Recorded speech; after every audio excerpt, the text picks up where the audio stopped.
Hi everyone, कैसे हैं आप लोग। So guys, as you all know that security laws के अंदर काफ़ी सारी अमेंडमेंट्स आई हैं इन डिफरेंट चैप्टर्स। और वो सारी अमेंडमेंट्स ऑल्दो हम लोग कवर अप कर चुके हैं अपने मैराथन सेशंस के अंदर। लेकिन कुछ बच्चे जिन्होंने मैराथन नहीं लिया था, देवर सेइंग कि सर हम लोगों को ना उसमें अमेंडमेंट ढूंढने में बहुत दिक्कत आ रही है। तो क्या ऐसा हो सकता है कि आप एक छोटी सी वन शॉट वीडियो बना दो जिसमें सारी की सारी अमेंडमेंट्स आ जाए। सो आई थॉट कि वाई नॉट, अगर उससे आपका बेनिफिट होता है तो क्यों नहीं। तो ये एक वीडियो है जो मैं रिकॉर्ड करने जा रहा हूँ आप सभी के लिए, जिसमें हम लोग सारी की सारी अमेंडमेंट्स को कवर अप करेंगे इन सिक्योरिटी लॉज। ऑल्दो जब मैं कराऊंगा तो आपको लगेगा कि सर सब कुछ तो आपने कराया ही हुआ है, बट स्टिल अभी हमारे पास 5 डेज हैं। और मुझे लगता है कि अगर पेपर अमेंडमेंट बेस्ड बना तो बेटा ये वीडियो आपके बहुत काम आने वाली है, मैं आपको बता रहा हूँ, ठीक है ना। ये वीडियो आपके बहुत काम आने वाली है। तो इस सेशन में ना मैं सारी अमेंडमेंट्स को कवर करूंगा, हर चैप्टर की अमेंडमेंट्स को, सिर्फ एक चैप्टर छोड़कर, दैट इज एलओडीआर। एलओडीआर की मैं सोच रहा हूँ अमेंडमेंट जो है उसकी वन शॉट में अलग से बनाऊंगा, ठीक है। चलिए तो बिगिन करते हैं। तो सबसे पहले तो मैं आपको दिखाता हूँ एक छोटा सा एक असाइनमेंट है ये, ठीक है, जो कि मैं डिस्क्रिप्शन में इसका लिंक डाल दूंगा। तो वहां पर आपको दिख जाएगा कि कौन कौन से चैप्टर्स में अमेंडमेंट्स आपको देखने को मिलेगी। इनफैक्ट पता है आपको, आईसीएसआई ने भी ना सप्लीमेंट नहीं डाला था फॉर सीएमएसएल के लिए। तो भी हमने हालांकि अपने आप से कुछ अमेंडमेंट सारी ऑलमोस्ट करा ही दी थी आपको। लेकिन अब मजेदार बात यह है कि आईसीएसआई ने भी सप्लीमेंट डाल दिया 28 पेजेस का। अब उसकी वजह से ना बच्चा और ज्यादा पैनिक कर रहा है कि इस 28 पेज में अब नया क्या आ गया। तो वो मैंने 28 पेज का जो सप्लीमेंट था ना, वो मैंने पूरा का पूरा यहाँ पर एक असाइनमेंट बना दिया है, ठीक है ना। अब ये असाइनमेंट मैंने कैसे बनाया मैं आपको बता देता हूँ। जैसे अगर आप आईसीएसआई के सप्लीमेंट से पढ़ेंगे तो शायद आपको वहां से पढ़ने में दिक्कत आएगी, क्योंकि आपको नहीं समझ आएगा कि अमेंडमेंट कहाँ पर आई है। तो what we have done is कि अगर आप देखोगे तो चैप्टर वाइज ना इसके अंदर सारी अमेंडमेंट्स कवर्ड है, और अमेंडमेंट के ऊपर किस तरह के क्वेश्चंस बन सकते हैं वो भी इसमें लिखे हुए हैं। तो I will try my best, आपको अमेंडमेंट्स भी बताऊंगा, साथ साथ उस पर किस तरह के क्वेश्चंस बन सकते हैं वो भी मैं आपको बताऊंगा। क्लियर है। अब ये वीडियो आपको जब टाइम लगे आप तब देख लीजिएगा, इसको सेव कर लीजिएगा, ठीक है। इसको, इस वीडियो को आप सेव कर लीजिएगा, क्योंकि ये वीडियो आपके बहुत बहुत बहुत काम आने वाली है, ठीक है। क्लियर है बेटा। तो आइए स्टार्ट करते हैं। And I am hoping for कि अगर पेपर अमेंडमेंट बेस्ड बना, सो गाइज आप लोग पेपर में बैठ करना मुझे याद कर रहे होंगे कि सर ने वाकई में ही ये वन शॉट वीडियो जो थी ना, ये आपके लिए बहुत बहुत बहुत हेल्पफुल थी, ठीक है। तो can we begin now? Can we begin? Are we good to go? चलो वन बाय वन करके हम लोग इसको कवर अप करेंगे बेटा, ठीक है। आइए ध्यान से देखते हैं। तो सबसे पहला जो चैप्टर जिसमें हम लोग अमेंडमेंट्स देख रहे हैं, that is basics of capital market. अगर यानी कि अगर आप अपना मॉड्यूल खोलेंगे, चैप्टर नंबर 1 की बात हो रही है। अब चैप्टर नंबर 1 के अंदर ना जब आप देखोगे ना, तो जितने भी मार्केट पार्टिसिपेंट्स होते थे, like AIF, category 1 AIF, angel fund, anchor investor, इनमें अमेंडमेंट्स आई है बेटा, इनमें अमेंडमेंट्स आई है। आपको बड़ा अच्छा लग रहा होगा क्योंकि जिन्होंने मेरी मैराथन ली है उन्होंने ये सारी की सारी अमेंडमेंट्स बहुत अच्छे से कवर अप करी है मेरे साथ। क्लियर है। तो मैं आपको पहले मोटा मोटी तौर पे बता देता हूँ कि इसके अंदर मेजर अमेंडमेंट्स क्या आई हैं। देखिए पहले क्या होता था कि ऑल्टरनेट इन्वेस्टमेंट फंड जो था ना, वो आप सबको मालूम है 3 कैटेगरीज होती हैं उसके अंदर, कैटेगरी 1, कैटेगरी 2, कैटेगरी 3। और कैटेगरी 1 के अंदर अगर आपको याद हो तो हम लोगों ने वेंचर कैपिटल फंड पढ़ा था ना। और वेंचर कैपिटल फंड के अंदर हम लोगों ने पढ़ा था एंजल फंड। और ये अमेंडमेंट मैं आपको बहुत बार बता चुका हूं कि अमेंडमेंट क्या है, कि अब angel fund part of BCF नहीं है बेटा। क्या वो डायरेक्ट पार्ट ऑफ कैटेगरी 1 बन चुका है। इसका मतलब एंजल फंड को एक नया दर्जा मिल चुका है कि उसको अब हम ये नहीं बोलेंगे कि वो सब कैटेगरी ऑफ बीसीएफ में आता है, हम सीधा बोलते हैं कि वो कैटेगरी 1 ऑफ एआईएफ का पार्ट है। That is very important amendment, ठीक है। एंड दूसरी चीज, एंजल फंड के अंदर जो लोग अब इन्वेस्ट करेंगे उन्हें हम एंजल इन्वेस्टर्स बोलते थे। तो अब लॉ ने यहाँ पे क्लियर कर दिया है कि जो लोग एंजल इन्वेस्टर्स होंगे ना, वो सारे के सारे जो एंजल इन्वेस्टर्स होंगे, क्या वो अक्रेडिटेड इन्वेस्टर्स होंगे, ठीक है ना। और इन अक्रेडिटेड इन्वेस्टर्स को इन्होंने QIB में भी इंक्लूड कर लिया है। तो इसका मतलब ये हो गया कि अगर आप देखोगे तो डेफिनेशन कहां कहां पे अमेंडमेंट देखने को मिली।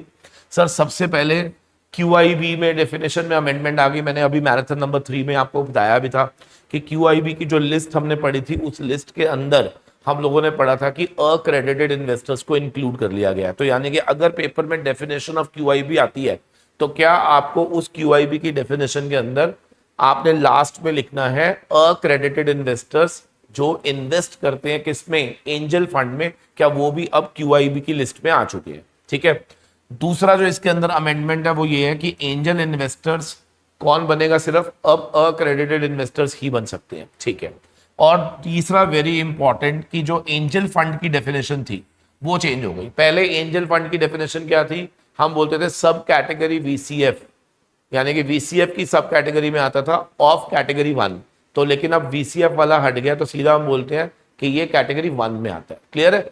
तो ये मेजर अमेंडमेंट्स है बेटा। और तीसरा अगर आप देखोगे तो जो वेंचर कैपिटल फंड है, वेंचर कैपिटल फंड मैंने अब भी मैराथन 3 के अंदर आपको डेफिनेशन कराई थी, याद करके देखो। VCF कौन होते हैं बेटा, जो स्टार्टअप्स के अंदर पैसा लगाते हैं, अनलिस्टेड सिक्योरिटीज ऑफ स्टार्टअप्स में पैसा लगाते हैं, emerging early stage venture capital में पैसा लगाते हैं।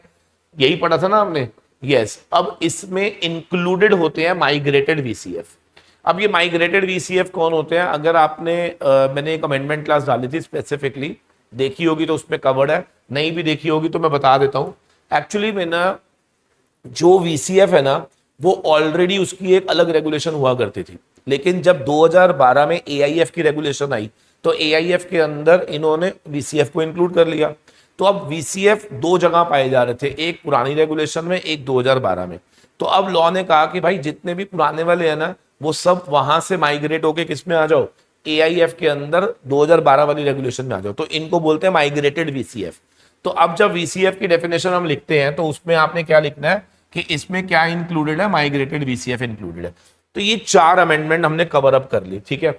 एक और इसके अंदर अमेंडमेंट आई थी और वो थी एंकर इन्वेस्टर्स की। तो आपको याद होगा लिमिट ऑफ एंकर इन्वेस्टर, यानी कि कितने नंबर ऑफ एंकर इन्वेस्टर हम मेन बोर्ड में रख सकते हैं, कितने हम SME में रख सकते हैं, ये भी मैं आपको करवा चुका हूं। ठीक है ना। वो मैं अभी आपको सब डिटेल में कराऊंगा, डोंट वरी। और साथ में एंकर इन्वेस्टर का एक रिजर्वेशन पोर्शन भी मैंने आपको कराया था, याद आ रहा है। बिल्कुल वही चीज, domestic mutual fund 33.33%, 6.67% for pension fund and life insurance, याद आ रहा है ना। तो वही सारी अमेंडमेंट इसके अंदर है। तो चैप्टर नंबर 1 में ये सारी अमेंडमेंट्स इसके अंदर आ रही हैं। अब मैं आपको एक एक करके सारे के सारे क्वेश्चंस जो है वो दिखा देता हूं कि इस पर क्या बन सकते हैं। तो पहला जो क्वेश्चन बन सकता है, VCF की डेफिनेशन दो as amended by SEBI AIF second amendment regulation 2025। आप चेक करके देख लेना जो आपने लिखा हुआ है, आपने जो मैंने कल भी कराया था तो वो सारा का सारा सेम है। बस इसमें आपको एक वर्ड ऐड करना है, इट इंक्लूड्स माइग्रेटेड VCF। बस, यानी कि जो आपने VCF की डेफिनेशन पढ़ी है आपने वही लिखनी है। आप पढ़ के देखो, आपने यही पढ़ी है। VCF means AIF, VCF AIF का ही पार्ट है। विच इन्वेस्ट, जो इन्वेस्ट करता है primarily in unlisted securities of startups. Simple है, इतना पढ़ा हुआ है हमने। इमर्जिंग और अर्ली स्टेज VCUs, ये भी मैंने पढ़ाया था।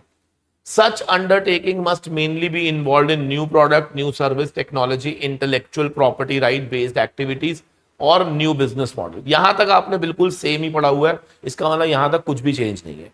ठीक है। बस इसमें नया वर्ड ऐड क्या करना है, also include migrated VCF as defined under chapter 3D।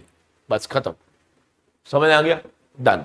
अगला क्वेश्चन क्या बन सकता है, कहते हैं right a short note on inclusion of angel fund with category 1। अब मैंने पहले ही बोला था कि एंजल फंड पहले कैटेगरी 1 में नहीं आता था, वो VCF की सब कैटेगरी में आता था। तो जब हम एंजल फंड की डेफिनेशन पढ़ते थे ना तो उसमें, सॉरी, जब हम AIF की डेफिनेशन पढ़ते थे तो उसके अंदर एंजल फंड नहीं था, लेकिन अब आ चुका है।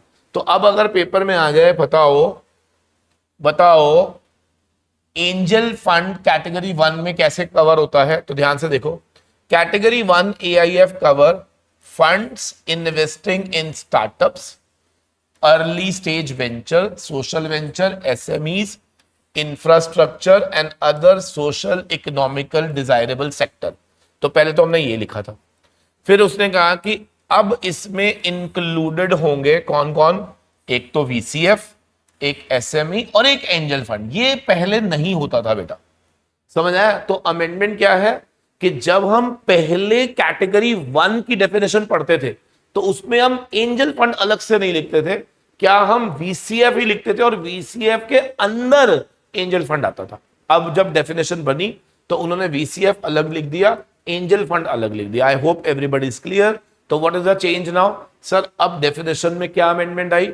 पहले ये एंजल फंड नहीं हुआ करता था, लेकिन अब ये एंजल फंड यहां पर ऐड हो गया। अगर आप ध्यान से देखोगे ना, वन वर्ड की अमेंडमेंट्स है बस। अब इस अमेंडमेंट बेस पे अगर पेपर बन गया तो मैं आपको बता रहा हूं ये इतना आसान हो जाएगा आप लोगों के लिए, लेकिन उन्हीं लोगों के लिए आसान हो पाएगा जो जेन्युइनली इन अमेंडमेंट्स को तमीज से पढ़ रहा होगा, ठीक है ना। लेकिन अब होता क्या है कि हम लोग अमेंडमेंट्स को कैजुअली पढ़ते हैं, तो इसीलिए हम लोगों ने अमेंडमेंट बेस्ड क्वेश्चन में गड़बड़ कर देते हैं। क्लियर हो गया यहां तक? बिल्कुल सही है सर। वीसीएफ की डेफिनेशन में अमेंडमेंट आई है, includes migrated VCF. Angel fund पहले कैटेगरी 1 में अलग से नहीं होता था, क्या अब जब हम कैटेगरी 1 को डिफाइन करेंगे तो उसके अंदर वीसीएफ भी आएगा, एसएमई फंड भी आएगा, इंफ्रास्ट्रक्चर फंड भी आएगा, सोशल इंपैक्ट फंड भी आएगा, स्पेशल सिचुएशन फंड भी आएगा और एंजल फंड भी आएगा। ठीक है सर। नेक्स्ट कहता है अब बताओ amended definition of angel fund क्या है। मैंने पहले ही बोला था एंजल फंड की पहले डेफिनेशन होती थी एक ऐसा फंड जो सब category of venture capital fund के अंदर आता है। वो लाइन डिलीट हो गई। अब देखो कैसे पढ़ेंगे। अब सीधा देखो क्या पढ़ना है आपने।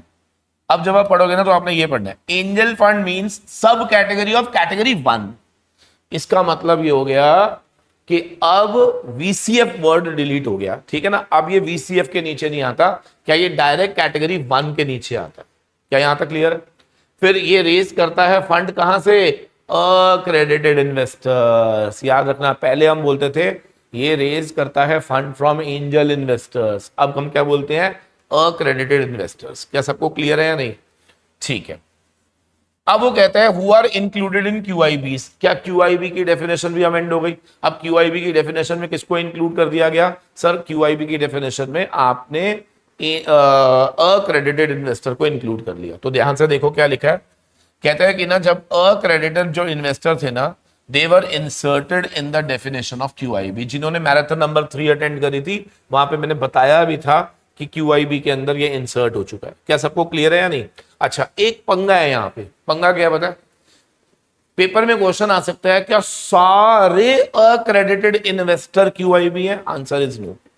ओनली स्पेसिफाइड अक्रेडिटेड इन्वेस्टर्स जो इन्वेस्ट करेंगे एंजल फंड में, क्या वो क्यूआईबी में आए हैं। तो इसीलिए ध्यान रखना, this inclusion is only for limited purpose for their investment in angel fund registered with SEBI. I hope everybody is clear, yes और नो। अगर और कोई केस में अगर अक्रेडिटेड इन्वेस्टर होगा तो उसको हम क्यूआईबी की लिस्ट में नहीं लेंगे। ठीक है सर। अच्छा, अब एंकर इन्वेस्टर की रिवाइज्ड लिमिट क्या है, यानी कि कितने एंकर इन्वेस्टर्स हमें अपॉइंट कर सकते हैं। आपको याद होगा, ये भी मैंने कवर अप किया हुआ है मेन बोर्ड के अंदर। अगर आपको याद हो तो हम चेक करते थे 250 करोड़ की लिमिट। याद आ रहा है कुछ? बोलो। तो ध्यान से देखो, अगर एंकर इन्वेस्टर को एलोकेट किया जा रहा है अप टू 250 करोड़, ये मेन बोर्ड है बेटा, तो मिनिमम 2 और मैक्सिमम 15। ठीक है, ये आप अगर कहीं लिख लोगे तो मेरे को लगता है ज्यादा बेटर रहेगा आपके लिए। लिख लो बेशक से। अगर एलोकेशन, मेन बोर्ड ऊपर लिख दो, मैंने पहले भी ऐसे चार्ट बनवाया हुआ है आपको। अगर एलोकेशन टू एंकर जो हम कर रहे हैं,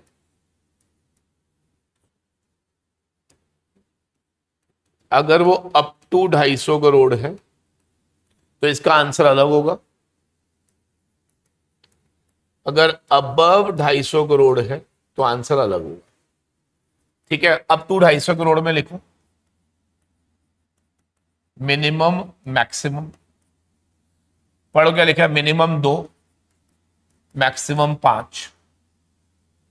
ठीक है, और याद रखना जब आप ये करोगे ना तो इसमें लिख देना minimum allotment to one anchor investor 5 crore होनी चाहिए। यानी कि एक एंकर इन्वेस्टर को कम से कम अलॉटमेंट कितनी होनी चाहिए, 5। ये मिनिमम 2, मैक्सिमम 15। ठीक है बेटा, लेकिन अगर ये 250 करोड़ एक्सीड कर जाता है तो वहां पर अगर आप ध्यान से देखेंगे मिनिमम 5 हो जाएंगे। ठीक है, और ये मैक्सिमम जो है ना अगेन 15 ही होंगे, लेकिन फॉर फर्स्ट 250 करोड़, पहले 250 करोड़ के लिए 15। ठीक है, अब हर अगले 250 करोड़ या पार्ट के लिए हम एडिशनल 15 ले सकते हैं, यानी कि plus additional 15 for every 250 crore और पार्ट। ठीक है, ये ध्यान रखना। जैसे मान लो 300 करोड़ है तो पहले 250 के लिए तो 15 है ही है, और अगले पार्ट के लिए भी एडिशनल 15 आप ले सकते हो। अगेन इसमें भी याद रखना कि minimum allotment to one anchor investor जो है वो 5 करोड़ होनी चाहिए, ध्यान रखना। क्या यहां तक क्लियर है? अब यही अगर एसएमई हो जाए, यही क्या हो जाए, अगर एसएमई हो जाए, तो एसएमई के अंदर ना, जैसे अगला क्वेश्चन देखो क्या लिखा है, अगर एसएमई का आ जाए तो क्या होगा, तो वहां पर 250 के बजाय 2 करोड़ हो जाएगा पहले तो। ठीक है ना, इस चलो एसएमई का अलग ही बना देते, इसमें up to 2 crore, up to 2 crore, और फिर 2 करोड़ से 25 करोड़, 2 करोड़ से 25 करोड़, और एक लास्ट आपने लेना है अबव 25, 2 करोड़ से 25 करोड़, और यहां पे आएगा अबव 25। ठीक है, अबव 25, प्लीज ध्यान से देखते रहिएगा। ठीक है जी, up to 2 crore, up to 2 crore, maximum 2, maximum 2, above 2 up to 25, minimum 2, और मैक्सिमम कितने होंगे, 15। और हर पर्सन को, हर पर्सन को मिनिमम 1 करोड़ का एलोकेशन होना चाहिए, मिनिमम 1 करोड़ का एलोकेशन होना चाहिए, ध्यान रखना। ठीक है, और जहां ये 25 करोड़ से ऊपर चला गया तो याद रखना मिनिमम 5 हो जाएंगे, मैक्सिमम 15 होंगे, लेकिन पढ़ो कैसे, 15 फॉर फर्स्ट 25 करोड़, और उसके बाद जितने एडिशनल 25 करोड़ या पार्ट होंगे उसमें 15 प्लस करते जाना। ठीक है जी, और याद रखना minimum allotment to one anchor investor कितनी होनी चाहिए, 1 करोड़। चलो एक बार ना मैं फटाफट से आपको क्लैरिटी देता हूं क्या कैसे पढ़ना है आपने। अगर पेपर में आ जाइए क्वेश्चन ना, पता नहीं क्यों ऐसा लग रहा है कि पेपर में आने के चांसेस बहुत ब्राइट हैं इसके। ठीक है ना, बहुत ब्राइट चांसेस हैं कि ये क्वेश्चन जो है आपको पेपर में देखने को मिल सकता है। ठीक है, सारे बच्चे प्लीज फोकस करेंगे जरा। कहता है, आराम से समझते हैं क्या लिखा है। कहता है अगर आप मेन बोर्ड पे हो तो चेक करो एलोकेशन अप टू 250 करोड़ है या 250 से ऊपर है। अगर allocation to anchor investor up to 250 crore है तो फिर उस केस में आपको बस ध्यान रखना है कि मिनिमम 2 रखना और मैक्सिमम 15 रखना। याद रखना मिनिमम 2 मैक्सिमम 15, और इसमें एक याद रखना कि minimum allocation to one anchor investor 5 crore होनी चाहिए। ठीक है, लेकिन the moment it will exceed 5 crore और सॉरी 250 करोड़, तो ये जो मिनिमम 2 था ना वो मिनिमम 5 हो जाएगा, मैक्सिमम अभी भी 15 रहेगा फॉर फर्स्ट 250 करोड़, और उसके ऊपर जितना भी 250 या पार्ट देयर ऑफ आएगा क्या उसमें एडिशनल 15 ऐड करते रहना। Minimum allocation to one anchor investor should not be more, sorry minimum should be at least 5 crore. अब ये यही एसएमई में आएगा ना तो 3 स्लैब बनाने हैं, 2 करोड़, 2 से 25, 25 से ऊपर। क्लियर है? ठीक है, तो अप टू 2 करोड़ है तो मैक्सिमम 2, और अगर 2 करोड़ से ऊपर है अप टू 25 है तो यहां पर याद रखना मिनिमम हो जाएंगे 2, मैक्सिमम 15, वहां पे मिनिमम 5, मैक्सिमम 15, फिर plus maximum for every 25 crore और पार्ट देयर ऑफ जितना एडिशनल होगा, यहां पे मिनिमम एलोकेशन 1 CR होनी चाहिए, याद रखना। क्या यहां तक क्लियर है? ठीक है, अब एंकर इन्वेस्टर का रिजर्वेशन भी याद करो। हमने क्या पढ़ा था कि जितना भी एलोकेशन टू एंकर इन्वेस्टर होगा उसका 33.33% आपको किसको देना पड़ेगा? डोमेस्टिक म्यूचुअल फंड्स को, और 6.67% आपको देना पड़ेगा किसको? जल्दी बोलो, to the life insurance companies and pension fund. तो यानी कि टोटल 40% आपका टोटल रिजर्वेशन है, जिसका स्प्लिट जो है 33.33% and 6.67%। Can I lock this? Very good. लीजिए, फर्स्ट चैप्टर की अमेंडमेंट खत्म। अब आप देखो, अगर आप अपना आईसीएसआई का सप्लीमेंट देखोगे ना, आपको वहां से पढ़ने में तकलीफ होगी बेटा, पहले बता रहा हूं, ठीक है ना, क्योंकि वहां पर बेयर तरीके से लिखा हुआ है। तो ये लीजिए, मैंने आपको सारी अमेंडमेंट अलोंग विद सारे question answer based on those amendments बता दिए, चलेगा?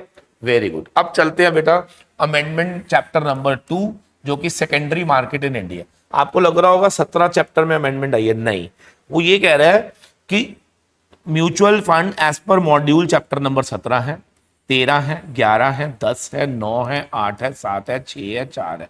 तो जैसे थर्ड चैप्टर नहीं है ना, तो थर्ड चैप्टर पे अमेंडमेंट नहीं आई, फिफ्थ पे अमेंडमेंट नहीं आई, ठीक है ना, 12th में अमेंडमेंट नहीं आई, 14, 15, 16 इनमें अमेंडमेंट्स नहीं आई। समझ आया? ये इसका मतलब है।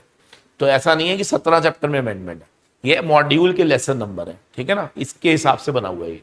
चलो, सेकेंडरी मार्केट चैप्टर नंबर 2 में जो अमेंडमेंट्स आई हैं, जिन्होंने मैराथन 3 अटेंड करी थी, सारी अमेंडमेंट्स मैंने कवर अप करी हुई है, मैं आपको चेक करा देता हूं। देखो, सबसे पहले तो अगर आपको याद हो तो हम लोगों ने पढ़ा था T+0। पहले नॉर्मली आपको मालूम है कि हम लोगों ने एक इसका जो सेटलमेंट होता है T+1 होता है, फिर एक beta version of settlement introduce किया था T+0 के लिए। और अगर आपको याद हो तो मैंने बताया था कि शुरुआत में जब ये बीटा वर्जन लेकर आए थे ना, सिर्फ 25 सिक्योरिटीज के लिए लेकर आए थे, वो भी विद वेरी फ्यू ब्रोकर्स के साथ। अब मैंने आपसे कहा था कि इसमें चेंज ये आया था कि ये जो बीटा वर्जन था ना, जिसके अंदर T+0 सेटलमेंट है, ये इन्होंने अब 500 सिक्योरिटीज के लिए कर दिया। 25 से बढ़ाकर कितना कर दिया? 500, यानी कि 500 सिक्योरिटीज के लिए इन लोगों ने बीटा वर्जन लागू कर दिया। लेकिन मैं आपको ये बता दूं, ये 500 सिक्योरिटीज जो लागू करी है ना, ये भी ऐसा नहीं है वन गो में करी है, फेजेस में है। मतलब हर साल 100 ऐड हो रही है। मतलब समझ रहे हो, पहले उन्होंने कहा इन 100 को T+0 में ले जाओ, फिर इन, लेकिन आपको पेपर में बस 500 ही लिखना है, याद रखना। क्या सबको क्लियर है? तो ये वाला अमेंडमेंट हमने ऑलरेडी करी हुई है। जिन्होंने अभी अमेंडमेंट कवर अप करी थी मेरे साथ, जिन्होंने मैराथन 3 ली थी, तो क्या मैंने ब्लॉक डील और बल्क डील मैंने बताया था ना, ये अमेंड हो चुका है। तो ब्लॉक डील और बल्क डील की नई वाली अमेंडमेंट्स, जिसके अंदर 25 करोड़ की लिमिट आ चुकी है, याद आ रहा है? मिनिमम ऑर्डर साइज कितना होना चाहिए? 25 करोड़। तो ये वाला हम लोग कर चुके हैं। मैं फिर भी यहां पर एक बार ये वाले, आप समझ रहे हो ना, ये सेशन कोशिश कर रहा है क्या कि जितनी भी अमेंडमेंट्स हम लोगों ने करी हैं अलग अलग जगह पे, उसको मैंने वन गो में कर दिया, ताकि अगर अमेंडमेंट बेस्ड अगर आपको कभी भी पढ़ना हो तो बस आप इस असाइनमेंट को, इस क्लास को लास्ट मोमेंट पे भी देखोगे ना, तो आपको सारी अमेंडमेंट्स याद आ जाएंगी। ठीक है, चलो इधर देखना जा सारे। Explain optional T+0 rolling settlement cycle introduce in equity cash market. तो क्या लिखा है? सेबी ने इंट्रोड्यूस करा beta version of T+0 rolling settlement cycle on optional basis in addition to existing T+1। यानी कि T+1 तो है ही है, क्या T+0 भी इन्होंने इंट्रोड्यूस कर दिया, जिसको हम बीटा वर्जन बोलते हैं।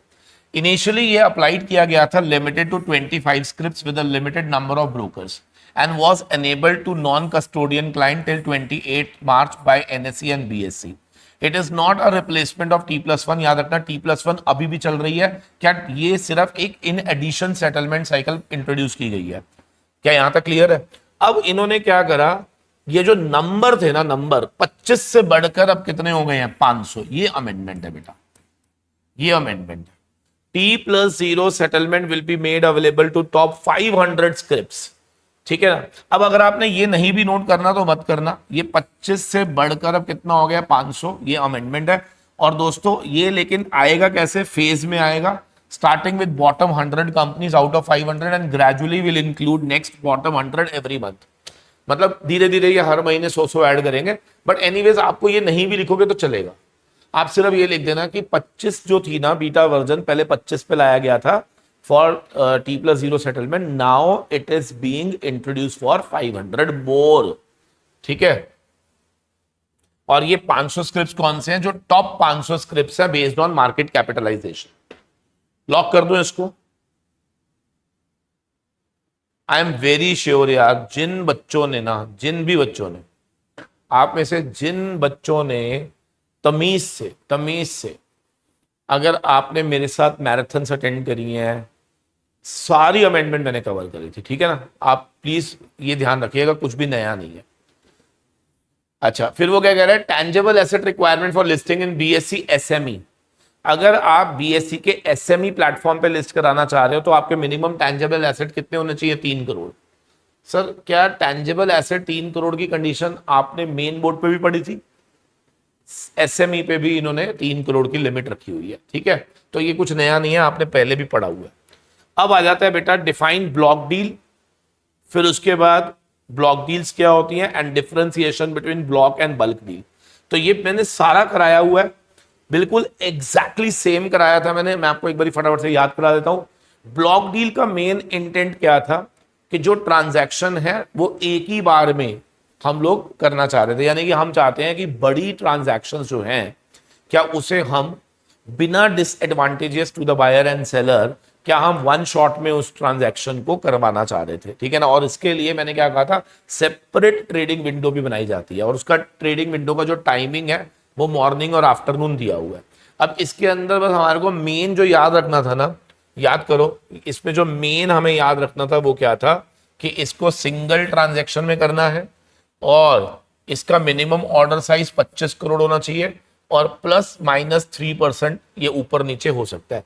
यानी कि जो भी आप रेफरेंस प्राइस यूज करोगे क्या वो ±3% of the applicable reference price हो सकता है, subject to surveillance measure of the end price bands. कराया है मैंने, ठीक है ना। अभी जब मैराथन करी थी तो उसमें कराया, और मैंने ये भी बताया था कि ये इंट्राडे ट्रेडिंग की तरह नहीं होगी, क्या इसकी डिलीवरी लेनी जरूरी होती है, इसको स्क्वायर ऑफ नहीं कर सकते। और स्टॉक एक्सचेंज क्या करेगा, स्क्रिप्ट का नाम, क्लाइंट का नाम, क्वांटिटी, ट्रेडेड प्राइस, ये सारी चीजें सेम डे आफ्टर मार्केट आज जो है वो डिसेमिनेट कर देगा, ठीक है। Differentiation between block deal and bulk deal, अगर आप मैराथन वाले नोट से पढ़ोगे तो उसके अंदर मैंने टैबुलर फॉर्म में दिया हुआ है, आपको ज्यादा बेटर लगेगा। क्या क्लियर है? लो जी, 2 चैप्टर्स खत्म हो गए, है ना मजेदार। चलो अब चैप्टर नंबर जो 3 है आपके मॉड्यूल के अंदर, उसमें कोई अमेंडमेंट नहीं है। अब सीधा आ गए हम चैप्टर नंबर 4, यानी कि अमेंडमेंट इन द सेबी। अब सेबी एक्ट में अगर आपको याद होगा तो ये भी मैं आपको करा चुका हूं, इनफॉर्मल गाइडेंस। कुछ याद आ रहा है? इनफॉर्मल गाइडेंस स्कीम, जो कि आपने पहले 2003 पढ़ी थी, वो अब 2025 हो चुकी है। और अगर आपको याद हो तो ये भी मैं पूरी कवर अप करा चुका हूं, जिन्होंने मेरे साथ मैराथन अटेंड करी थी। जिन्होंने नहीं भी करी मैं उनको बता देता हूं, 2003 और 2025 इन दोनों के दोनों इनफॉर्मल गाइडेंस स्कीम में जरा सा भी अंतर नहीं है, सिर्फ 2 छोटे छोटे पॉइंट है जो ऐड करे हैं। पहला क्या है, एक तो ना इन्होंने ये नहीं बताया था कि कौन सा व्यक्ति जो भी अप्लाई करेगा वो फीस कितनी पे करेगा। तो अब इन्होंने ना यहां पर बेसिकली फीस ऐड कर दिया है इन द न्यू स्कीम, 50,000। और जब भी आप जाएंगे, आपको याद होगा 2 ही तरीकों से जा सकते थे, यानी कि जब भी आप कोई प्रश्न लेके जाते थे इनफॉर्मल गाइडेंस स्कीम के अंदर, तो वो नो एक्शन लेटर होता था या इंटरप्रेटिव लेटर होता था। याद आ रहा है ना, ये हमने बहुत डिटेल में पढ़ा हुआ है। बस इतना याद रखना कि इसे डिस्पोजल करना होगा विद इन कितने समय में, 60 डेज के अंदर। और एक छोटा सा कॉन्फिडेंशियलिटी, हमने पढ़ा था कि क्या अगर हम चाहें, यानी कि बीइंग एन एप्लीकेंट मैं बोल सकता हूं क्या कि मेरी इंफॉर्मेशन को कॉन्फिडेंशियल रखा जाए, तो वो कह रहा है कॉन्फिडेंशियलिटी के लिए आप अप्लाई कर सकते हो, लेकिन याद रखना maximum period for which confidentiality can be seek, that is 90 days, ठीक है जी, 90 दिन।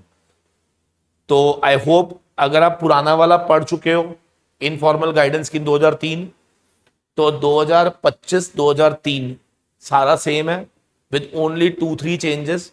चेंज नंबर 1, यहां पर फीस आ चुकी है आपको डिस्पोजल विद इन 60 डेज करना है, और कॉन्फिडेंशियलिटी वाला पॉइंट पहले भी था और अब भी है, ठीक है। तो इसमें कोई चेंज नहीं है। तो मैं चाहूंगा आप सभी से कि आप इसके अंदर ना ये वाला जो क्वेश्चन है ना जरूर करके जाना, दैट हु में अप्लाई फॉर इनफॉर्मल गाइडेंस, ठीक है ना। इसमें अगर आप देखोगे ना थोड़ा सा लिस्ट को ना बड़ा किया है इन्होंने।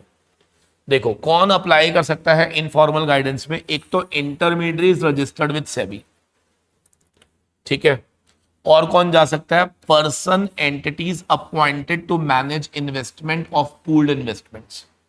मतलब समझ रहे हैं क्या कह रहा है, अब एनी पर्सन और एंटिटी जिसे अपॉइंट किया जाता है to manage investment of a pool investment vehicle और ट्रस्टी ऑफ सच व्हीकल, यानी कि बात हो रही है एएमसी और ट्रस्टीज, ये भी जा सकते हैं इनफॉर्मल गाइडेंस स्कीम के अंदर।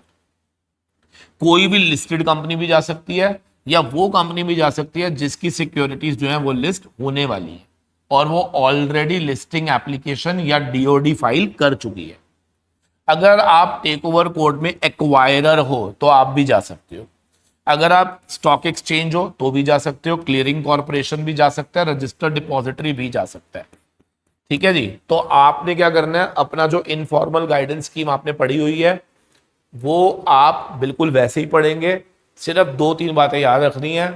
एक, जो आपने पढ़ा था हु कैन अप्लाई, उसकी लिस्ट थोड़ी सी बड़ी है, ये जो आपने पढ़ी होगी उसमें फीस नहीं थी, इसमें फीस आ चुकी है, और एप्लीकेशन को डिस्पोजल पीरियड दे दिया गया है कि जो भी अथॉरिटी को आप दोगे वो 60 डेज के अंदर इस एप्लीकेशन को क्या करेंगे, डिस्पोज ऑफ करेंगे।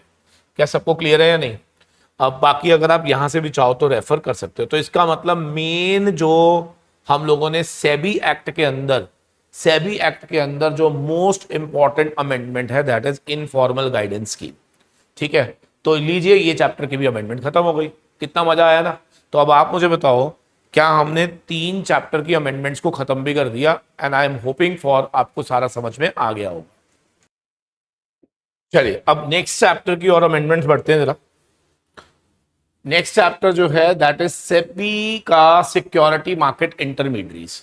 मैं आपको बता दूं कि सिक्योरिटी मार्केट इंटरमीडियरी और उसके बाद आईएफएससीए, जैसे ही मैं आईएफएससीए तक कर लूंगा तो इसका मतलब 40 मार्क्स की जो अमेंडमेंट्स थी वो आपकी कवर अप हो गई, ठीक है ना। 40 नंबर की अमेंडमेंट्स मैंने सारी इंक्लूड कर दी, क्योंकि IFSCA is the last chapter of your part A, ठीक है। तो सर पार्ट ए के अंदर आप कह रहे हो इसका मतलब एससीआरए, डिपॉजिटरी एक्ट पूरा सेम है। सेबी एक्ट में सिर्फ अमेंडमेंट किस में आई है, इनफॉर्मल गाइडेंस स्कीम के अंदर, चैप्टर 1 एंड चैप्टर 2 के अंदर। चैप्टर 1 के अंदर एंकर इन्वेस्टर में आई है, चैप्टर 1 के अंदर क्यूआईबी में आई है, उसमें सिर्फ इंक्लूड किया गया है। वीसीएफ के अंदर माइग्रेटेड वीसीएफ इंक्लूड किया गया है। एंकर इन्वेस्टर मेन बोर्ड में कितने होने चाहिए, एसएमई में कितने होने चाहिए, ये आपको याद करना है। और इसके अलावा जो इंटरमीडिएट्स का जो चैप्टर है इसमें मैं आपको बताता हूं कि क्या चेंज आया, ठीक है ना। तो इंटरमीडिएट्स के चैप्टर में ना पहले तो मैं आपको बताता हूं, आपको 2 इंपॉर्टेंट चेंज याद रखने हैं इसमें। एक तो बेटा ये याद रख लो, ठीक है ना, ये आ सकता है, ये बिल्कुल आ सकता है।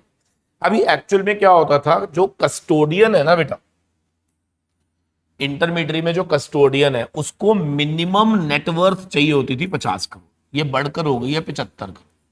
ये पहली अमेंडमेंट, ठीक है ना। कस्टोडियन की जो मिनिमम नेटवर्थ थी वो 50 करोड़ से बढ़कर कितनी हो गई है, 75 करोड़, पहली अमेंडमेंट। दूसरा, जो इन्वेस्टमेंट एडवाइजर्स होते हैं, जो नॉन इंडिविजुअल या इंडिविजुअल होते हैं, तो जितने भी नॉन इंडिविजुअल थी इनकी नेटवर्थ थी 50 लाख और इंडिविजुअल की नेटवर्थ थी 5 लाख। लेकिन दोस्तों अब लॉ ने क्या कहा, उन्होंने कहा कि अब आपके में हमें नेटवर्थ नहीं चाहिए, हमें डिपॉजिट चाहिए।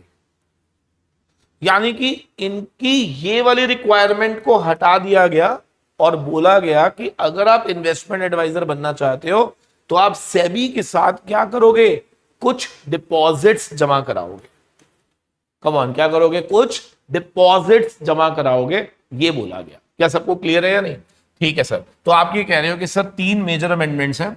कस्टोडियन की नेटवर्थ रिक्वायरमेंट 50 करोड़ से बढ़कर अब 75 हो गई, और इन्वेस्टमेंट एडवाइजर अगर आप इंडिविजुअल हो तो जो और नॉन इंडिविजुअल कुछ भी हो, तो नेटवर्थ रिक्वायरमेंट हट ही गया है। बदले में अब क्या आ गया है कि आपको सेबी के साथ क्या करना पड़ेगा, डिपॉजिट्स जमा करने पड़ेंगे। ठीक है, तो एक तो ये इंपॉर्टेंट अमेंडमेंट्स हो गई, ठीक है, इंटरमीडिएट के चैप्टर में। इसके अलावा इंटरमीडिएट के चैप्टर में ना कुछ वेरी इंपॉर्टेंट चीजें आई हैं, और वो क्या, ध्यान से सुनना। इन्होंने ना कॉन्सेप्ट इंट्रोड्यूस कर दिया है, पार्ट टाइम इन्वेस्टमेंट एडवाइजर। हाँ जी, क्या बोला, part time investment adviser introduce किया गया। पहले तो ये वाला क्वेश्चन देखो, यहां से क्वेश्चन देखो क्या लिखा है, define part time investment adviser कौन होते हैं।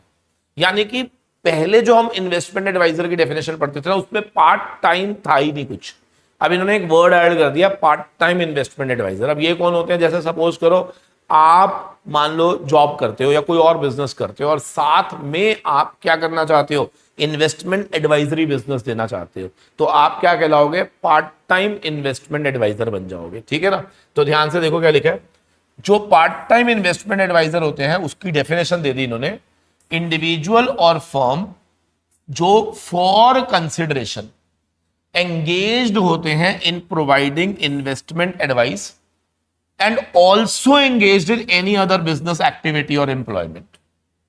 समझ आ रही है, जो इन्वेस्टमेंट एडवाइस तो दे ही रहे हैं फॉर कंसिडरेशन, क्या साथ में वो किसी अन्य बिजनेस या अन्य एम्प्लॉयमेंट में भी है। तो हो सकता है कि आपको इस बार डेफिनेशन पूछ ली जाए, बताओ पार्ट टाइम इन्वेस्टमेंट एडवाइजर्स कौन होते हैं। क्या यहां तक क्लियर है नहीं। अब इसी के साथ ना यहां पर जब इन्होंने डेफिनेशन ऑफ इन्वेस्टमेंट एडवाइजर को भी अमेंड कर दिया, इन्होंने क्या बोला, हु इज इन्वेस्टमेंट एडवाइजर, बोला means any person who for consideration engaged in the business of providing investment advice and includes कौन, पार्ट टाइम इन्वेस्टमेंट एडवाइजर। समझो मेरी बात को, क्या इन्वेस्टमेंट एडवाइजर में अब से कौन इंक्लूड हो गया, part time investment adviser include हो गया। ठीक है, और इस पार्ट टाइम इन्वेस्टमेंट एडवाइजर की डेफिनेशन दे दी। समझ आ गया, तो ये अमेंडमेंट है बेटा। क्या यहां तक क्लियर है या नहीं, ठीक है। अब इन्वेस्टमेंट एडवाइस क्या होती है, इसको भी इन्होंने अमेंड कर दिया। व्हाट इज इन्वेस्टमेंट एडवाइस, ध्यान से सुनना। कहता है इन्वेस्टमेंट एडवाइस का मतलब होता है any advice relating to investment, purchasing, selling और अदरवाइज डीलिंग इन सिक्योरिटीज। मतलब आप मेरे पास आए, आपने मुझे बोला कि सर सुनो ना, आप मेरे को अपनी इन्वेस्टमेंट एडवाइस दे सकते हो। मैंने कहा बिल्कुल दे सकता हूं। मैंने कहा जाओ ये वाला शेयर खरीद लो, दिस इज इन्वेस्टमेंट एडवाइस। जा ये वाला शेयर बेच दो, इन्वेस्टमेंट एडवाइस। बायबैक में पार्टिसिपेट करो, मत करना, ठीक है ना, एग्जिट अपॉर्चुनिटी में पार्टिसिपेट करो, ये सब क्या है, इन्वेस्टमेंट एडवाइस। अब वो कहता है कि इसमें इंक्लूड करेंगे हम क्या, एडवाइस ऑन इन्वेस्टमेंट पोर्टफोलियो जिसमें सिक्योरिटीज हो, चाहे वो एडवाइस रिटर्न दी गई थी, ओरल दी गई थी, या थ्रू एनी अदर कम्युनिकेशन दी गई थी। And includes financial planning. इसका मतलब अगर मैं आपकी फाइनेंशियल प्लानिंग कर रहा हूं तो क्या ये भी काइंड ऑफ इन्वेस्टमेंट एडवाइस ही कहलाएगी। अब ध्यान से सुनना, ये है सबसे इसके अंदर इंपॉर्टेंट बात। अगर आप कोई एडवाइस थ्रू न्यूज़पेपर दे रहे हो, मैगजीन दे रहे हो, इलेक्ट्रॉनिक या ब्रॉडकास्टिंग ई कम्युनिकेशन मीडियम से दे रहे हो, जो कि widely available to the public है, क्या वो इन्वेस्टमेंट एडवाइस कहलाएगी? नो। तो इसका मतलब मान लो मैं यूट्यूब चैनल पे जाके कुछ भी बोल दूं, वो इन्वेस्टमेंट एडवाइस नहीं है। क्योंकि इन्वेस्टमेंट एडवाइस जो होती है, क्या वो 1-to-1 दी जाती है, हर व्यक्ति के बेसिस पे दी जाती है कि भाई इसको investment advice on the basis of his risk potential, his capital, his age, ये सब हिसाब से दी जाती है। लेकिन जब हम YouTube पे बैठे होते हैं और पब्लिक को जनरल एडवाइस देते हैं, तो याद रखना वो इन्वेस्टमेंट एडवाइस नहीं कहलाती। अच्छा, अगर आप कोई ट्रेडिंग कॉल्स भी दे रहे हो, उसे भी हम इन्वेस्टमेंट एडवाइस नहीं मानेंगे। क्या सबको क्लियर है या नहीं, बोलो। तो सर इंटरमीडिएट के चैप्टर में आप कह रहे हो पहली अमेंडमेंट ये है, ध्यान से सुनते रहना, पहली अमेंडमेंट ये है कि सर जो कस्टोडियन की नेटवर्थ जो थी वो अब 50 से बढ़कर 75 हो गई है। ठीक है सर। इन्वेस्टमेंट एडवाइजर की जो नेटवर्थ थी वो अब हटा दी गई है, बदले में उसको डिपॉजिट की फॉर्म में सेबी को जमा कराना होगा स्पेसिफाइड अमाउंट। ठीक है सर। फिर तीसरी अमेंडमेंट जो है कि इन्वेस्टमेंट एडवाइजर की डेफिनेशन में अमेंडमेंट आई है और उस डेफिनेशन में इंक्लूड कर दिया गया है पार्ट टाइम इन्वेस्टमेंट एडवाइजर्स। अब किसी ने पूछा पार्ट टाइम इन्वेस्टमेंट एडवाइजर्स कौन होते हैं, तो फिर उसकी डेफिनेशन को फर्दर इंट्रोड्यूस किया गया। फिर यह भी बताया गया मीनिंग ऑफ इन्वेस्टमेंट एडवाइस क्या होती है। क्या बताया गया? मीनिंग ऑफ इन्वेस्टमेंट एडवाइस क्या होती है और क्या चीज इन्वेस्टमेंट एडवाइस का पार्ट नहीं होता, क्या यह भी हमें बता दिया गया। क्या यहां तक क्लियर है? ठीक है सर। अब अगला क्वेश्चन जो आ रहा है, what is deposit requirement for investment adviser. ये मैंने पहले ही बता दिया था, नीचे लिख दिया था। अब अर्लियर जो नेटवर्थ रिक्वायरमेंट थी वो अब सब्सटीट्यूट हो गई है किससे? डिपॉजिट रिक्वायरमेंट से। क्या सबको क्लियर है या नहीं? ठीक है, ठीक है सर। अब एक वेरी इंपॉर्टेंट चीज आ गई, और वो क्या, आज की डेट में ना क्या होता है कि जितने भी इन्वेस्टमेंट एडवाइजर्स भी होते हैं वो क्लॉड, चैट जीपीटी, इन सब का इस्तेमाल कर रहे हैं, यानी कि एआई का इस्तेमाल कर रहे हैं, टूल्स का इस्तेमाल कर रहे हैं। इनफैक्ट मैं आपको सच बताऊं तो हम लोग भी बहुत ज्यादा इफेक्टिवली इन सब चीजों को यूज करते हैं जब भी हम स्टॉक मार्केट के अंदर कोई भी प्रेडिक्शन करते हैं। तो आज की डेट में जितनी भी रिपोर्ट्स होती हैं, पहले तो हम लोग खुद बनाते थे, अब एआई से जनरेट कर लेते हैं हम लोग, ठीक है ना, प्रोवाइडेड आपको चैट जीपीटी, क्लाउड यूज करना आना चाहिए, ठीक है। अब यहां पर वो क्या कह रहा है कि अगर कोई इन्वेस्टमेंट एडवाइजर एआई का इस्तेमाल कर रहा है तो उसकी कुछ रिस्पॉन्सिबिलिटीज है, और वो क्या कहता है, जो इन्वेस्टमेंट एडवाइजर यूज करेगा AI tools irrespective of scale और सिनेरियो, ये इसकी सोलली रिस्पॉन्सिबल होगी for security, confidentiality and integrity of client data. इसका मतलब ये हो गया कि अगर आप एआई का इस्तेमाल कर रहे हो, एआई का इस्तेमाल कर रहे हो, तो याद रखना एआई के लिए आपको अपने क्लाइंट की इंफॉर्मेशन, ये सब चीजें डेटाबेस देना पड़ता है, उसी के बेसिस पे तो वो रिपोर्ट जनरेट करता है।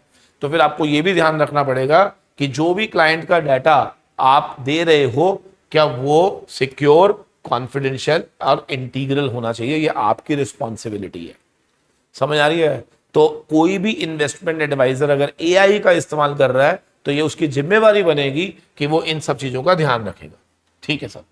कहता है it is also responsible for use of any other data information used to arrive investment advice. It remain responsible for investment advice based on AI output and compliance with applicable law। मतलब आप समझो क्या कहते हैं कि देखिए कई बार क्या होता है ना, मैंने कुछ आपको एडवाइस दी तो आई विल बी रिस्पॉन्सिबल। तो मैं ये नहीं बोल सकता कि भाई ये मेरी एडवाइस थोड़ी ना थी, ये तो एआई की एडवाइस थी, ऐसे थोड़ी ना होता है यार। तो याद रखना आप स्टिल रिस्पॉन्सिबल रहोगे। अगर आपने जो एडवाइस दी थी वो किस पर बेस्ड थी? एआई के आउटपुट पर बेस्ड थी, तो भी रिस्पॉन्सिबिलिटी आपकी ही रहेगी, ये ध्यान रखना, ठीक है जी।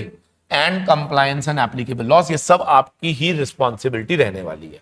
क्या सबको क्लियर है? जल्दी जल्दी बता दो फटाफट से, ठीक है। अब वो ये कह रहा है, एक क्वेश्चन इसके अंदर और आ गया, who may be appointed for compliance monitoring by non individual investment adviser. अब एक्चुअली में क्या हो रहा है ना, इसमें ना आप लोगों का रोल बढ़ा दिया है इन्होंने। होता क्या है कि आप सबको पढ़ा होगा, जब हमने इंटरमीडिएट का चैप्टर पढ़ा था तो मैंने क्या कहा था कि हर इंटरमीडिएट को इंश्योर करना होता है, चाहे वो इन्वेस्टमेंट एडवाइजर हो, चाहे रिसर्च एनालिस्ट हो, कि उसको कंप्लायंस ऑफिसर को अपॉइंट करना होता है, ठीक है ना। सवाल ये है कि वो जो भी कंप्लायंस मॉनिटरिंग होगा वो होगा कौन, वो किसको अपॉइंट करेंगे आप? तो यहां पे देखो क्या लिखा है, A non-individual investment advisor shall appoint either compliance officer or an independent professional। Independent professional कौन हो सकता है? Member of ICAI, ICI, ICMAI और any SEBI specified professional body. Such professional must hold relevant NISM certification as specified by SEBI. The appointee monitors compliance with SEBI act, regulation, notification, guidelines and instruction. Crux of the story क्या है कि आप अगर non individual investment adviser हैं तो आपको compliance monitoring के लिए किसी को अपॉइंट करना पड़ेगा। अब आप किसको अपॉइंट करोगे? तो वो कहता है कि भाई या तो आप अपॉइंट करोगे कंप्लायंस ऑफिसर को या फिर एक इंडिपेंडेंट प्रोफेशनल को। अगर आप इंडिपेंडेंट प्रोफेशनल की डेफिनेशन पूछेंगे तो उन्होंने बोला इंडिपेंडेंट प्रोफेशनल के अंदर कौन आते हैं? Member of ICAI, ICSI, ICMI या फिर अदर स्पेसिफाइड प्रोफेशनल, लेकिन उन प्रोफेशनल के पास रेलेवेंट एनआईएसएम सर्टिफिकेशन होना चाहिए। The appointee monitor compliance with SEBI act, यानी कि जिसे भी आप अपॉइंट कर रहे हो वो इन सब को देखने के बाद मॉनिटर करेगा कि क्या आप सारी चीजें कंप्लाई कर रहे हो या नहीं कर रहे हो, ठीक है जी। लो जी, इन्वेस्टमेंट एडवाइजर से रिलेटेड सारी अमेंडमेंट खत्म। सर एक बार फटाफट से बताना जरा दोबारा से। सर पहला पॉइंट ध्यान से देखना, 2 मिनट में सारा खत्म करा दूंगा। इन्वेस्टमेंट एडवाइजर की डेफिनेशन में इंक्लूड्स पार्ट टाइम आ गया। पार्ट टाइम कौन होता है? जो फॉर कंसिडरेशन इन्वेस्टमेंट एडवाइस के साथ साथ क्या कोई और बिजनेस या एम्प्लॉयमेंट भी कर रहा है। एंड वेरी इंपॉर्टेंट, जो भी इन्वेस्टमेंट एडवाइजर होगा मेरे दोस्तों, क्या वो किस तरह की एडवाइस दे सकता है वो भी हमने पढ़ लिया, या किस तरह की एडवाइस को इन्वेस्टमेंट एडवाइस नहीं माना जाएगा ये भी हमने पढ़ लिया। ठीक है सर। फिर उसके बाद हमने नेक्स्ट पॉइंट जो पढ़ा वो ये था कि सर एक बात बताओ, इन्होंने जो नेटवर्थ रिक्वायरमेंट थी वो अब एलिमिनेट करके क्या डिपॉजिट्स इनको देने पड़ेंगे। ठीक है सर। और डिपॉजिट्स आप ऐसे लिख देना, स्पेसिफाइड डिपॉजिट, जो भी स्पेसिफाइड करेगा बाय द सेबी। ठीक है सर। फिर इसके बाद जो हमारे पास जो नेक्स्ट पॉइंट निकल कर आ रहा था वो ये था, सर सुनो ना, नेक्स्ट पॉइंट क्या था? नेक्स्ट पॉइंट क्या था सर? नेक्स्ट पॉइंट ये निकल कर आ रहा था कि जितने भी नॉन इंडिविजुअल इन्वेस्टमेंट एडवाइजर्स होते हैं वो कंप्लायंस मॉनिटरिंग के लिए किसको अपॉइंट करेंगे? या तो कंप्लायंस ऑफिसर को अपॉइंट करेंगे या फिर वो किसी प्रोफेशनल, इंडिपेंडेंट प्रोफेशनल को अपॉइंट करेंगे। इंडिपेंडेंट प्रोफेशनल कौन हो सकता है? सर वो मेंबर हो सकता है इनमें से कहीं भी, किसी भी प्रोफेशनल बॉडी का, प्रोवाइडेड उसके पास NISM सर्टिफिकेशन होना चाहिए। और जिसे आप अपॉइंट करेंगे उसे मॉनिटरिंग करते समय ध्यान रखना है कि उसे ये सारी एक्ट और रेगुलेशंस का ध्यान रखते हुए चेक करना है कि क्या इन्वेस्टमेंट एडवाइजर ने ढंग से मॉनिटरिंग करी या नहीं करी। ऐसी बेटा part time research analyst word add हो गया, जैसे part time investment analyst investment adviser हुआ था, क्या ऐसे यहां पर भी आ गया। तो अगर आप देखोगे ना सारा कुछ सेम है। पार्ट टाइम रिसर्च एनालिस्ट कौन होते हैं? वो इंडिविजुअल या पार्टनरशिप फर्म जो engage in for consideration in providing research services and also engage in other business and employment. पूरा सेम है बेटा, पूरा सेम है। बस वहां पर आप इन्वेस्टमेंट एडवाइस दे रहे थे, यहां पर आप रिसर्च कैरी कर रहे हो। क्या यहां तक क्लियर है या नहीं? अब रिसर्च सर्विसेज क्या होती है बेटा? जिसमें हम प्रिपेयर करते हैं publication, issue of research report बनाते हैं, रिसर्च एनालिसिस करते हैं। क्या यहां तक क्लियर है? ठीक है सर। बोलो। अच्छा इसके अंदर भी सेम है। क्या ये भी AI यूज कर सकता है? बिल्कुल कर सकता है, लेकिन अगर ये AI यूज करेगा तो क्या ये खुद रिस्पॉन्सिबल रहेगा? सेम वही है। अगर आप AI यूज टूल कर रहे हो तो आप रिस्पॉन्सिबल रहेंगे, कॉन्फिडेंशियल। ये सारा चीजें ना इन्होंने कॉपी करी हुई है सेम। क्या सबको क्लियर हो गया या नहीं? बोलो। अब यहां पे इन्होंने लिख दिया use of AI under SEBI intermediate amendment regulation. Same point फिर से वही, ये मुझे पता नहीं क्यों लग रहा है इस बार पेपर में आ सकता है, इस बार पेपर में आ सकता है, मैं बार बार बोल रहा हूं। Explain the responsibility for use of AI under SEBI intermediate amendment regulation 2025। क्या लिखा हुआ है? Under SEBI regulated person using AI ML tools, हाँ जी, डिजाइंड इन हाउस और procure from third party technology provider remain solely responsible. Responsibility covered privacy, security, integrity of investor stakeholder data, including fiduciary data throughout process involved.